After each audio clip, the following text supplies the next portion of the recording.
Hello everyone, my name is Ayush और आज का जो हमारा क्वेश्चन है that is to find leaders in an array. तो चलिए इस क्वेश्चन को पढ़ते हैं। उसके बाद हमारा जो सेकंड स्टेप होगा वो है इसका एल्गोरिथम सोचना, और जो थर्ड स्टेप होगा हमारा इसका कोडिंग, जो कि हम सी प्लस प्लस में करेंगे ना।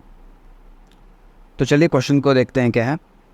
सो an array, so given an array A and wait minute या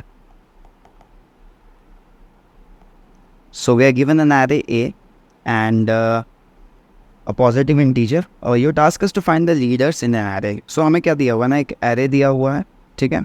और हमें इस array में क्या करना है, सारे leaders को find करना है। your task is to find the leaders in an array, ठीक है। मतलब कि इस array में जो जो element leader होगा वो हमें बताना है कि वो element leader है। और leader की definition क्या है, तो an element of an array is a leader if it is greater than or equal to all the elements to its right side। अच्छा, अगर मान लीजिए कोई हमारे पास एलिमेंट है, उसको हम लोग लीडर कब बोलेंगे, जब उस एरे में उसके राइट साइड में सारे एलिमेंट से वो पर्टिकुलर एलिमेंट बड़ा हो। तो इसका मतलब क्या है, ये देखिए, ये मान लीजिए हमारे पास एरे है। अब कोई भी एलिमेंट पिक कीजिए, लेट्स सपोज हमने 4 पिक किया। अब 4 लीडर है कि नहीं ये कैसे पता चलेगा। तो अगर मैं पर्टिकुलरली एलिमेंट 4 की बात करूँ तो इसका ये जो पार्ट है वो है राइट साइड, और ये वाला जो पार्ट है वो है लेफ्ट साइड। तो इस एलिमेंट को, इस पर्टिकुलर एलिमेंट को लीडर होने के लिए क्या करना पड़ेगा कि इसकी जो वैल्यू है it must be greater than all the elements to its right. मतलब राइट में जितने भी एलिमेंट्स हैं उन सब से इसकी वैल्यू बड़ी होनी चाहिए। तो देखते हैं, 4 की वैल्यू 3 से तो बड़ी है, 5 से बड़ी नहीं है, बट 2 से बड़ी है। तो हमारा एक जगह कंडीशन सेटिस्फाई नहीं किया है, इसका मतलब 4 हमारा लीडर नहीं है। वैसे ही हम सारे एलिमेंट्स के लिए एक एक करके देख लेंगे कि कौन सा एलिमेंट लीडर है, कौन सा एलिमेंट लीडर नहीं है, और जो जो लीडर होंगे उन्हें हम एक एरे में फिट करके रिटर्न कर देंगे। सो सबसे पहले हम देखते हैं हम 16 से, ठीक है। अब 16 का राइट साइड क्या है, ये वाला पूरा पोर्शन है।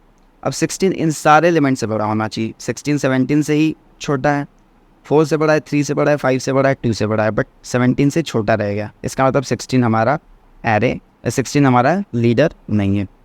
चलिए अब नेक्स्ट एलिमेंट को देखते हैं, 17। 17 हमारा, अब 17 का राइट साइड क्या है, 4 3 5 एंड 2। अब 17 इन सारे एलिमेंट से बड़ा है, इसका मतलब क्या हुआ, 17 हमारा एक लीडर है। ओके, तो आई होप आपको समझ में आया होगा कि लीडर की डेफिनेशन क्या है। अब हम लोग सिमिलरली 4 के लिए चेक करते हैं। अब 4 का राइट साइड क्या है, 3 5 एंड 2, और 4 3 5 और 2 तीनों से बड़ा है, तीनों से 5 से छोटा है, बट 3 और 2 से बड़ा है। तो ये लीडर नहीं हुआ, उसको सारे एलिमेंट से बड़ा होना पड़ेगा, ठीक है। तो 4 हमारा लीडर नहीं है। वैसे ही हम 3 के लिए चेक करेंगे। 3 का राइट साइड 5 और 2 है, 3 तो 5 से छोटा है, तो इसका मतलब 3 हमारा लीडर नहीं है। सिमिलरली हम 5 के लिए चेक करेंगे। 5 उसके राइट साइड में क्या है, सिर्फ 2 है, तो 5 ऑफ कोर्स 2 से बड़ा है, तो 5 एक लीडर हुआ। 2 क्यों लीडर हुआ, देखिए इन्होंने क्वेश्चन में क्लियरली स्टेट किया हुआ है कि the right most element is always leader. अब हमारे पास इसके राइट साइड में तो कोई एलिमेंट नहीं है, तो क्वेश्चन की डिमांड थी कि जिस भी एलिमेंट का कोई राइट साइड नहीं होगा वो हमारा लीडर ऑटोमेटिकली इसमें आएगा। तो उसके लिए हमें कुछ चिंता करने की जरूरत नहीं है। इसका मतलब कि लास्ट एलिमेंट तो हमेशा लीडर होगा। तो आई होप आपको समझ में आया होगा कि क्वेश्चन क्या है। वैसे अगर मैं सेकंड आउटपुट की बात करूँ, जहाँ पे एलिमेंट है 1 2 3 4 एंड 0, ये वाला टेस्ट केस। सो इस पर्टिकुलर टेस्ट केस में अगर मैं 1 के लिए देखूँ तो 1 का राइट साइड में 2 3 4 0 है, और 1 इन सारे एलिमेंट से छोटा है एक्सेप्ट 0 है, तो ये लीडर नहीं है। वैसे ही हम 2 के लिए चेक करेंगे तो 2 भी नहीं है। 3 के लिए चेक करेंगे, 3 भी नहीं है। 4 है क्योंकि 4 के राइट साइड में सिर्फ 0 है, तो ऑफकोर्स 4 लीडर हुआ। सिमिलरली 0 के लिए चेक करेंगे, अब क्योंकि 0 के राइट साइड में कुछ है ही नहीं, तो ऑफकोर्स 0 भी लीडर है। अब मान लीजिए हमारे पास एक एलिमेंट 4 है, तो उसके राइट साइड में तो कुछ है ही नहीं, तो ऑफकोर्स 4 हमारा लीडर हुआ। तो आई होप आपको इस क्वेश्चन का स्टेटमेंट समझ में आया होगा। अब जो हमारा इसका नेक्स्ट स्टेप है वो है कि इसका एक प्रॉपर एल्गोरिथम सोचना कि हम इसको कैसे करेंगे। अब देखिए इस पर्टिकुलर, मैं फिर से कोई एक एरे ले लेता हूँ, 16 17 4 3 0, ठीक है। अब देखिए, अब मैं इस पर्टिकुलर एलिमेंट पे हूँ, अब मुझे इसके राइट साइड में जाना है। मान लीजिए मैं 16 पे हूँ, तो मुझे इसके राइट साइड में हंट करना है और सारे एलिमेंट्स एक एक करके चेक करना है। तो जो मेरा सबसे पहला अप्रोच होगा वो होगा using 2 nested loops. Using 4 nested loops. इसका क्या मतलब होगा? अब देखिए, अब मान लीजिए एक पॉइंटर मैंने 16 पर रखा और एक पॉइंटर यहाँ से यहाँ तक ट्रैवल करूँगा और चेक करूँगा कि मेरा 16 सारे एक एक करके कंपेयर करूँगा, 17 से, 4 से, 3 से, 0 से, और फिर लास्ट में चेक करूँगा 16 हमारा लीडर है कि नहीं। तो इसमें एक लूप तो मैं कहाँ से चलाऊँगा? फर्स्ट एलिमेंट से कहाँ तक? n-1 तक, क्योंकि ये एलिमेंट तो हमेशा लीडर है, तो इसके लिए चेक करने की ज़रूरत नहीं, हम बस यहाँ से यहाँ तक चेक करेंगे। और उसके अंदर क्या करेंगे? एक और फॉर लूप करेंगे। वो कहाँ से चलेगी? तो देखिए, हमारा जो दूसरा अंदर वाला फॉर लूप है, हमें इसके राइट साइड में चेक करना है। इसका मतलब किसी भी पर्टिकुलर पोजीशन पे खड़ा हूँ, उसके अगले वाले एलिमेंट से मुझे चेक करना शुरू करना है। तो j इक्वल्स टू हमेशा i+1 होगा, j लास्ट तक जाएगा, j++, ठीक है। और हम एक फ्लैग भी रख सकते हैं। तो लेट्स सपोज मैं एक फ्लैग रखता हूँ और मैं मान के चलता हूँ पहले से कि ये हमारा लीडर है। कभी भी हमारा ऐसा कंडीशन आ गया कि जो हमारा करंट एलिमेंट है वो छोटा निकल गया किसी फ्यूचर एलिमेंट से, तब तो कभी भी लीडर नहीं हो सकता। सिंपली फ्लैग को हम फॉल्स कर देंगे एंड ब्रेक कर जाएंगे, ओके। और एट द एंड हम चेक कर लेंगे इस वाले फॉर लूप के बाद कि क्या अभी भी फ्लैग ट्रू है, और फ्लैग ट्रू है इसका मतलब क्या? कि ये हमारा लीडर है। और फ्लैग फॉल्स कब होगा? जब हमारा वो लीडर वाला कंडीशन सेटिस्फाई नहीं होगा। तो सिंपली चेक कर लेंगे, अगर फ्लैग ट्रू है अभी भी, तब तो हमारा एक दूसरा एक एरे क्रिएट कर लेंगे जिसमें हम आंसर्स को पुश करते जाएंगे।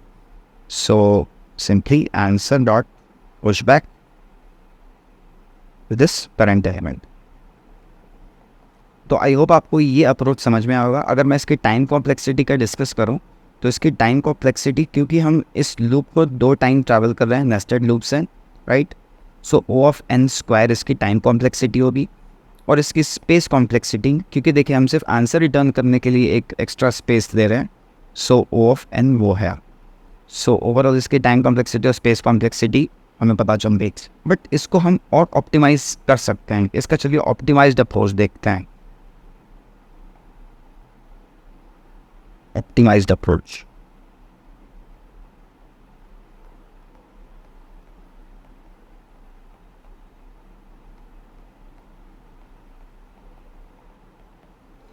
So let's suppose कि जो हमारा एरे है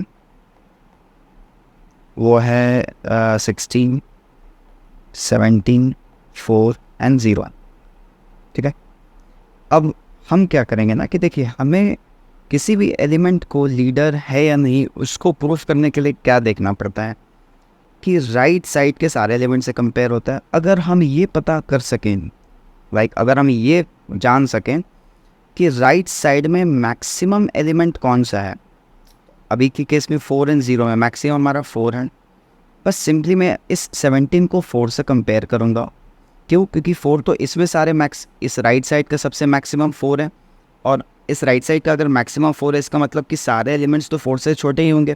अब देख लो कि 4 और 0 में मैक्सिमम तो 4 है, तो 0 तो 4 से छोटा ही है, क्योंकि सारे एलिमेंट्स इस मैक्सिमम से छोटे होंगे। तो सिर्फ अगर मैं इस मैक्सिमम वाले से 17 को कंपेयर करूँ तो भी हम हमारे आंसर को डिराइव कर सकते हैं। आप देखिए 17 4 से हमेशा बड़ा है, तो 17 एक लीडर होगा, ठीक है। 17 एक लीडर होगा। बस हम इस पर्टिकुलर अप्रोच को लेके हम आगे बढ़ सकते हैं क्या, कि हम राइट साइड का एक मैक्सिमम हमेशा कैरी करें, और किसी भी करंट एलिमेंट को लीडर है या नहीं उसको पता करने के लिए बस राइट साइड के मैक्सिमम से कंपेयर करें, तो हम हमारे आंसर को निकाल सकते हैं। चलिए इसको ही देख लेते हैं। अब हमें पता है कि जो हमारा लास्ट वाला एलिमेंट है वो तो हमेशा क्या है, वो हमेशा लीडर है। लास्ट वाला एलिमेंट हमेशा लीडर है। तो मैं अभी राइट साइड का जो मैक्सिमम एलिमेंट है उसको मैं 0 लेके चलता हूँ, और आंसर हमारा एक 0 तो है ही। क्यों? जो हमारा आंसर होगा 0 तो हमेशा होगा ही, हमेशा वो लीडर है। अब देखिए ये पर्टिकुलर एलिमेंट पे है, अब हम क्या करेंगे, हमारे एरे को रिवर्स वे में लूप के थ्रू ट्रैवल करेंगे। अब 4 के लिए हमें डिसाइड करना है। अब इसका राइट साइड का मैक्सिमम क्या है, राइट साइड का तो मैक्सिमम 0 है। 4 एंड 0 का कंपैरिजन किया, 4 इज़ ग्रेटर देन 0, सो 4 भी हमारा क्या है, एक लीडर है। अब हम हमारे करंट मैक्सिमम को अपडेट कर देंगे। अब देखिए इस पर्टिकुलर एलिमेंट के बाद 4 और 0 में मैक्सिमम कौन सा है, 4 है। तो ये जो मैक्सिमम हमारा ये वाला 0 वैल्यू ये अपडेट होकर 4 हो जाएगी। 4 का क्या मतलब है कि अब इस राइट साइड वाले पार्ट में 4 हमारा मैक्सिमम एलिमेंट है। अब 17 की बारी आई। अब 17 को हम लोग चेक करेंगे, तो ऑफकोर्स हमारे पास अब आएगा 17 एंड 0। सो 17 और 17 एंड 4। अब 17 और 4 का जब कंपैरिजन होगा तो 17 ग्रेटर देन 4 है, तो 17 हमारा क्या है, एक लीडर है। 17 क्या है, लीडर है। सो यहाँ पर हम 17 भी पुश कर देंगे हमारे आंसर में। अब हम हमारे मैक्सिमम को भी अपडेट कर देंगे, क्योंकि अब यहाँ तक हमारा राइट साइड पोर्शन यहाँ तक अब आ गया और यहाँ में 17 मैक्सिमम है, तो उस करंट एलिमेंट से हम लोग मैक्स को भी अपडेट करते रहेंगे। अब ऐसे 16 की बारी आई। अब 16 और 17 का कंपैरिजन होगा, 16 और 17 का कंपैरिजन होगा, उसके कंपैरिजन के बेसिस पे डिसाइड करेंगे कि 17 लीडर है या नहीं। अब 16 तो 17 से छोटा है, और लीडर की क्या कंडीशन की थी कि मस्ट बी ग्रेटर देन और इक्वल टू, ये तो सेटिस्फाई नहीं हो रही, तो 16 लीडर नहीं है। तो ये हमारा एक ऑप्टिमाइज्ड अप्रोच रहेगा इस पर्टिकुलर क्वेश्चन के लिए। इसकी अगर मैं टाइम कॉम्प्लेक्सिटी की डिस्कस करूँ तो इसकी टाइम कॉम्प्लेक्सिटी होगी, क्योंकि हम इस एरे को एक ही बार ट्रैवल कर रहे हैं, सो O ऑफ n होगी, और स्पेस कॉम्प्लेक्सिटी भी O ऑफ n होगी। जो हम ये आंसर एरे बना रहे हैं इसी को एट द एंड रिटर्न करना है, तो ये हमारी इसकी टाइम कॉम्प्लेक्सिटी और स्पेस कॉम्प्लेक्सिटी होगी। आई होप आपको इसका एक optimised approach, brute force approach और इसका एल्गोरिदमिक अप्रोच ज़्यादा समझ में आया होगा। तो चलिए अब इसको कोड करके देखते हैं। तो इसके कोडिंग पार्ट के लिए आ जाते हैं। ये मैंने गीक्स फॉर गीक्स पे ये leader in an array question search किया, और आप भी सर्च करके इस क्वेश्चन को सबमिट कर सकते हैं। तो देखिए हमें एक लीडर्स नाम पे एक फंक्शन दिया हुआ है, उसी फंक्शन को कंप्लीट करके आंसर को रिटर्न करना है। सो एक वेक्टर ऑफ इंट आंसर मैं बना लेता हूँ और इसको एट द एंड रिटर्न कर देंगे। ठीक है, अब हमारा जो अगला स्टेप होगा वो क्या होगा कि हम लीडर्स कंस्ट्रक्ट करके इस आंसर में फिल करके आंसर को रिटर्न करें। सो इसके लिए हम ऑफकोर्स एक फंक्शन बना लेते हैं, फाइंड लीडर्स। ठीक है, और इसमें एक एरे पास कर देंगे, हमारा n पास कर देंगे और हमारा आंसर। और एक और चीज़ इंपॉर्टेंट कि हम इस आंसर को रिवर्स करके देना है।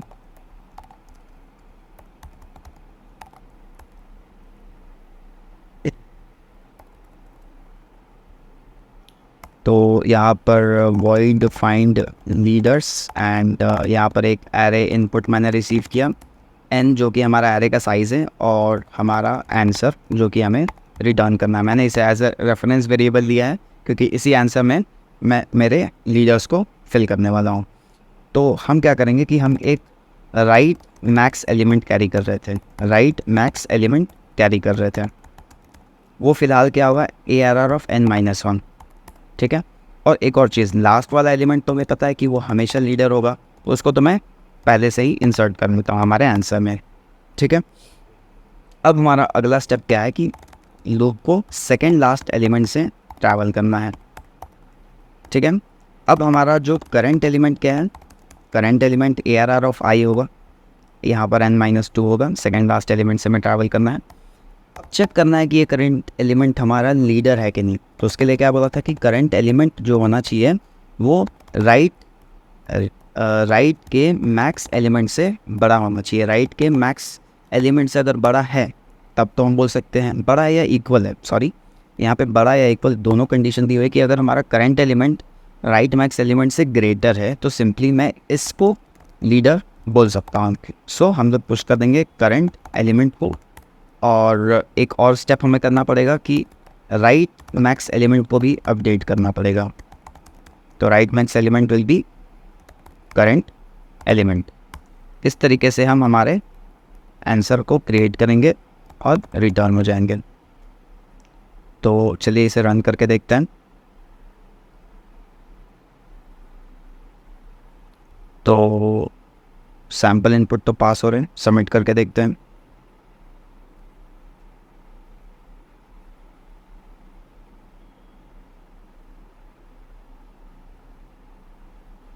सो ये टेस्ट केसेस पास हो गए।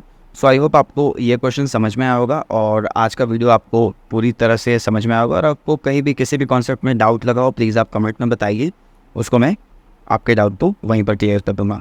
So thank you for watching this video. अगर आपको इस चैनल का कंटेंट अच्छा लगता तो प्लीज़ इसे सब्सक्राइब करें। Thank you.